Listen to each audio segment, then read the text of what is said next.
Shalom Bapak Mama, Saudara-saudariku yang diberkati Tuhan. Selamat berjumpa kembali di Suara Marturia hari ini 29 April 2024.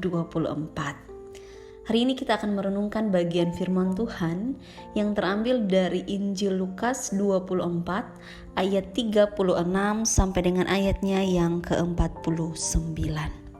Sebelum kita membaca dan merenungkan bagian firman Tuhan ini, mari kita berdoa. Bapa di sorga, terima kasih atas cinta kasih-Mu dalam kehidupan kami. Kami akan membaca dan merenungkan bagian firman-Mu. Mari memberkati setiap kami, agar firman ini tertanam dalam hidup dan kehidupan kami. Mari berfirmanlah kepada kami karena kami sudah siap untuk mendengarkannya. Amin. Lukas 24 ayat 36 sampai dengan ayatnya yang ke-49. Di bawah perikop, Yesus menampakkan diri kepada semua murid. Dan sementara mereka bercakap-cakap tentang hal-hal itu, Yesus tiba-tiba berdiri di tengah-tengah mereka dan berkata kepada mereka, "Damai sejahtera bagi kamu." Mereka terkejut dan takut dan menyangka bahwa mereka melihat hantu. Akan tetapi ia berkata kepada mereka, "Mengapa kamu terkejut dan apa sebabnya timbul keraguan-raguan dalam hati kamu? Lihatlah tanganku dan kakiku. Aku sendirilah ini. Rabalah aku dan lihatlah, karena hantu tidak ada daging dan tulangnya, seperti yang kamu lihat ada padaku." Sambil berkata demikian, ia memperlihatkan tangan dan kakinya kepada mereka. Dan ketika mereka belum percaya karena girangnya dan masih heran, berkatalah ia kepada mereka, "Adakah padamu makanan di sini?" Lalu mereka memberikan kepadanya sepotong ikan goreng. Ia mengambilnya dan memakannya di depan mereka. Ia berkata kepada mereka, "Inilah perkataanku yang telah kukatakan kepadamu ketika aku masih bersama-sama dengan kamu, yakni bahwa harus digenapi semua yang ada tertulis tentang aku dalam kitab Taurat Musa dan kitab Nabi-Nabi dan kitab Mazmur." Lalu ia membuka pikiran mereka, sehingga mereka mengerti kitab suci. Katanya kepada mereka, "Ada tertulis demikian, Mesias harus menderita dan bangkit dari antara orang mati pada hari yang ketiga. Dan lagi, dalam namanya berita tentang pertobatan dan pengampunan dosa harus disampaikan kepada segala bangsa, mulai dari Yerusalem. Kamu adalah saksi dari semuanya ini, dan aku akan mengirim kepadamu apa yang dijanjikan Bapakku. Tetapi kamu harus tinggal di dalam kota ini sampai kamu diperlengkapi dengan kekuasaan dari tempat tinggi." Demikian jauh pembacaan firman Tuhan. Berbahagialah setiap kita yang tidak hanya membacanya, tapi juga mau melakukan dalam kehidupan kita setiap hari. Bapak Mama, saudara-saudariku yang diberkati, tema yang membimbing kita ialah mengerjakan misi Kristus di dunia. Apa bagi kita misi Kristus di dunia? Masing-masing kita memiliki pandangan yang berbeda-beda. Kira-kira apa misi Kristus dalam kehidupan kita saat ini? Bahkan dalam sepanjang jalan-jalan kehidupan kita, apa yang Kristus mau dari kita? Penginjil Lukas ini menampilkan bagaimana penampakan terakhir Yesus kepada murid-muridnya. Yesus dalam hal ini, dia menampakkan diri. Ia mau memperlihatkan bagaimana ia itu hadir di tengah-tengah mereka. Dan kehadirannya ini membawa misi dalam dunia. Jadi ketika dia bangkit, dia punya tujuan. Tujuan bagi murid-muridnya. Begitu juga bagi semua kita. Dalam pembacaan kita, Yesus mau supaya di dalam namanya ada pertobatan dan pengampunan dosa.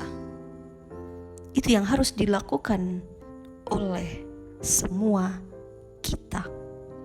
Kita yang menyebut diri sebagai murid Yesus. Kita belajar dari kisah penampakan ini. Yesus mau supaya berita ini disampaikan. Pertobatan dan pengampunan dosa. Dan kita yang mendengar ini, apakah hari ini kita sudah hidup sebagai orang-orang yang bertobat? Orang-orang yang mau mengubah hidupnya, berubah dari kehidupan yang jahat kepada kehidupan yang benar. Begitu juga dengan pengampunan dosa. Bagaimana dengan kita? Kita sebagai gereja, kita punya tugas ini. Ketika firman Tuhan diberitakan kepada kita semua, mari biarlah pertobatan dan pengampunan dosa yang sudah dianugerahkan kepada kita itu juga menjadi bagian dari kehidupan kita. Bapak, mama, saudara-saudariku yang diberkati Tuhan, di dalam kita punya pembacaan refleksi firman Tuhan saat ini. Firman Tuhan mau menggambarkan kepada kita bahwa ketika murid-murid sedang membahas tentang kebangkitan Yesus, Yesus hadir di tengah-tengah mereka. Yesus bilang, damai sejahtera bagi kamu. Dan ketika Yesus hadir, ternyata dong ragu-ragu. Ketika Yesus hadir di tengah-tengah mereka, mereka sebagai murid-murid, mereka memperhatikan, mereka meraba, apakah benar ini Yesus? Padahal Yesus dalam kehidupan bersama-sama dengan mereka, bagaimana mereka mengenal Yesus. Dan dalam hal ini, pengenalan kepada Yesus ternyata tidak sepenuhnya. Keraguan itu muncul pada saat Yesus menampakkan diri untuk menyampaikan misinya ke dalam dunia, bahwa Ia sudah bangkit dan di dalam namanya ada pertobatan dan pengampunan dosa. Dan ketika kehadiran Yesus ini mau menunjukkan bahwa Yesus mau supaya para murid mengerjakan misi dalam kehidupan mereka. Mari kita merefleksikan ini secara bersama-sama. Ini bukan tugas 1-2 orang, tapi tugas bersama-sama. Misi Yesus Kristus ketika disampaikan kepada murid, ini juga disampaikan kepada kita semua. Murid-muridnya hari-hari ini. Kita sebagai murid Yesus, kita sebagai orang-orang yang dipanggil untuk menjadi orang yang terus memperlihatkan bagaimana misi Kristus harus dilakukan dalam dunia ini. Yesus mau supaya kita hadir membawa damai sejahtera kepada mereka yang terluka dan membutuhkan makanan. Dalam hal ini, terluka bukan hanya soal fisik, tapi juga orang-orang yang saat ini sedang ada di dalam beban yang berat karena berbagai pergumulan, karena berbagai dosa yang saat ini sedang dialami. Dan orang-orang yang membutuhkan makanan, kita menjadi bagian dari bagaimana kita melihat mereka sebagai kita melihat Tuhan itu sendiri. Perjumpaan dengan sesama itu ada di dalam kehidupan bersama kita. Perjumpaan dengan Tuhan itu adalah gambaran perjumpaan kita dengan Tuhan. Dan ketika perjumpaan itu dilaksanakan, itu bagian dari bagaimana kita mengerjakan misi Kristus di dalam dunia ini. Karena Kristus sudah membawa pertobatan dan pengampunan dosa.